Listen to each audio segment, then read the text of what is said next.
साथियों नमस्कार। साथियों इस समय मैं उत्तर प्रदेश शिक्षा सेवा चयन आयोग प्रयागराज पर आया हुआ था।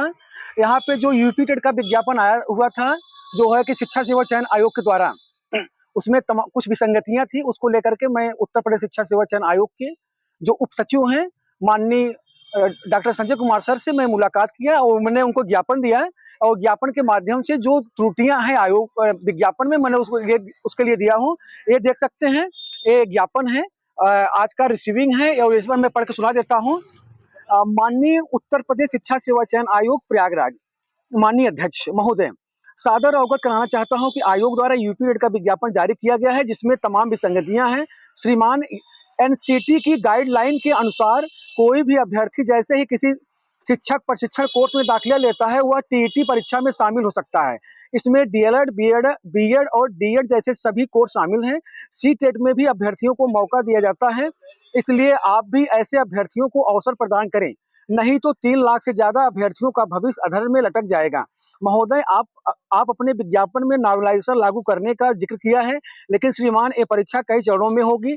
यदि नॉर्मलाइजेशन लागू होती है तो बहुत से अभ्यर्थियों का प्रश्न घट बढ़ सकता है। इससे टेट के रिजल्ट पर विवाद उत्पन्न हो सकता है, इसलिए टेट में नॉर्मलाइजेशन लागू न करें। श्रीमान, आप जो यूपी टेट का विज्ञापन निकाले हैं, उसमें प्राथमिक टेट एवं जूनियर टेट की फीस आपने बढ़ा दी है।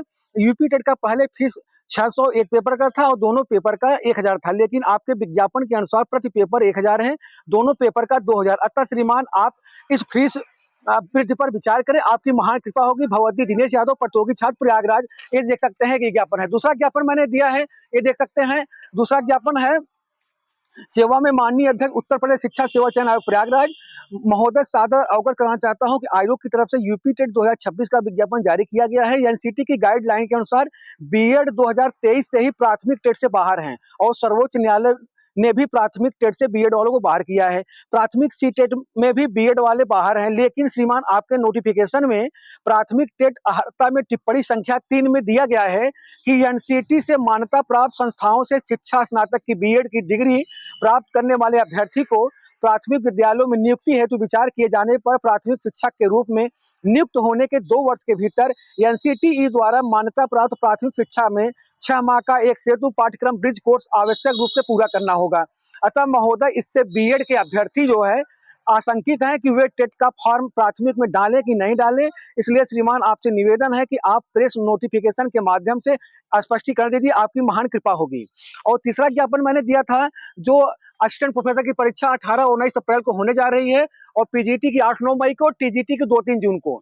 उन परीक्षाओं में जो क्वेश्चन को लेकर के विवाद हमेशा उत्पन्न होता है, लड़के जाते हैं हाई कोर्ट, उसके लिए मैं देख सकते हैं आज की डेट पड़ी हुई है। मैंने ज्ञापन दिया हूँ सेवा में माननीय शिक्षा सेवा चयन आयोग प्रयागराज, विषय TGT PGT assistant professor UP TET गलत प्रश्नों के संबंध में महोदय सादर अवगत कराना है कि आगामी TGT PGT assistant professor UP TET की परीक्षाएं जो होने वाली है, उसमें विवादित प्रश्न न अंकित किए जाएं। त्रुटिपूर्ण प्रश्नों के कारण भर्तियां लंबे समय तक न्यायालय में फंसी रहती हैं। पूर्व में टीजीटी पीजीटी 2021, टीजीटी पीजीटी 2016 में कई प्रश्न विवादित थे, जिसको बोर्ड बाद में डिलीट कर दिया। इससे कई अभ्यर्थियों के प्रश्न कम हो जाते हैं। अतः आपसे अनुरोध है कि केवल अनुभवी विषय विशेषज्ञों से ही पाठ्यक्रम आधारित सटीक प्रश्न तैयार करवाएं।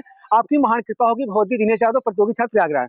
तो मित्रों, आज मैं उत्तर प्रदेश शिक्षा सेवा चयन आयोग इसलिए आया था कि 2026 का जो यूपी टेट का नोटिफिकेशन आया हुआ है, उसमें जो एक टिप्पणी संख्या 3 में दिया है कि बीएड वाले भी प्राथमिक में फॉर्म डाल सकते हैं, लेकिन सुप्रीम कोर्ट और एनसीटी की गाइडलाइन के अनुसार बीएड वाले प्राथमिक से बाहर हैं। तो मैंने उस सचिव साहब से बात किया, तो उन्होंने कहा इस पर हम 2 से 3 दिनों के अंदर एक नोटिफिकेशन निकाल देंगे, जो है कि स्पष्ट कर देंगे, और बीएड वाले प्राइमरी के लिए वैलिड नहीं है, ये उस सचिव साहब ने बता दिया है। आज उस सचिव साहब ने कहा है कि जो है बीएड वाले प्राइमरी वैल्यू नहीं है, तो आप लोग परेशान ना होइएगा। केवल प्राइमरी के लिए डीएलएड और बीटीसी के जो अभ्यर्थी वही फॉर्म डाल सकते हैं, इसके लिए नोटिफिकेशन आ जाएगा।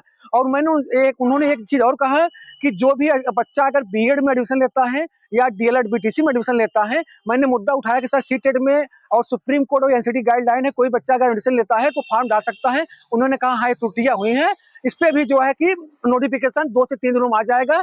जो भी लड़का अगर बीएड में एडमिशन लिया है फर्स्ट सेमेस्टर में, या डीएलएड या बीटीसी में फर्स्ट सेमेस्टर में एडमिशन लिया है, वो भी फॉर्म डाल सकता है। उस सचिव साहब ने कहा कि इस पर नोटिफिकेशन निकालेंगे। और जो नॉर्मलाइजेशन वाली बात है, मैंने उनसे कहा, तो उन्होंने कहा कि देखिए, नॉर्मलाइजेशन इसलिए कर रहे हैं कि यह परीक्षा जो है 3 चरणों में होगी, तो बच्चों के नंबर जो है किसी का 90, किसी का 95, किसी पेपर सरल रहेगा, किसी कठिन रहेगा, तो नामांकन करेंगे, जिससे जो है कि शुचिता और पारदर्शिता बनी रहेगी।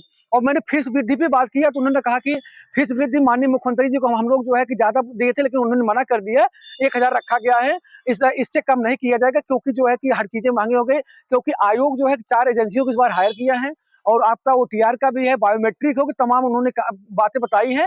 इसीलिए उत्तर प्रदेश शिक्षा सेवा चयन आयोग में ज्ञापन दिया हूँ। हाँ, मेरी 2 बातें उन्होंने माना है कि बीएड जो है जो प्राइमरी का मैटर दिया है, उन्होंने कहा कि इस पर हम नोटिफिकेशन निकालेंगे। बीएड वाले प्राइमरी मान्य नहीं है, वो केवल जूनियर का फॉर्म डाल सकते हैं। और दूसरा उन्होंने कहा है कि अगर बीएड कोई लड़का बीएड में एडमिशन लिया है, फर्स्ट सेमेस्टर का हो, चाहे सेकंड सेमेस्टर का हो, चाहे डीएलएड या बीटीसी में, तो वो जो है कि फॉर्म डाल सकता है। इस पे हम 2-3 दिनों के अंदर इसमें सुधार करके नोटिस निकाल देंगे। इन्हीं लिए हम यहाँ पे माननीय जो उत्तर प्रदेश शिक्षा सेवा चयन आयोग के अध्यक्ष हैं, माननीय डॉक्टर संजय कुमार सर को मैंने माननीय प्रशांत कुमार सर को मैंने ज्ञापन सौंप दिया है, और मैं उप सचिव साहब से मुलाकात भी किया, और जो है कि मैं बताया पूरी बातें, और उन्होंने कम से कम 10 से 15 मिनट मुझे समय दिया, और मेरी बातों को उन्होंने पूरा गहन अध्ययन किया और मुझे बताया, और अच्छे तरीके से मुझे समझाया भी।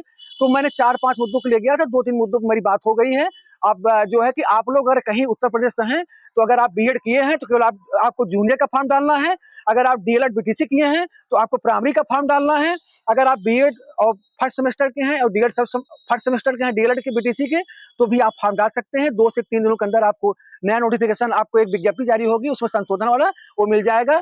तो मैं दिनेश यादव, पटोगी, छात्र प्रयागराज, यहाँ पे आकर के ज्ञापन दिया। आप लोग का बहुत बहुत धन्यवाद। नमस्कार मित्रों।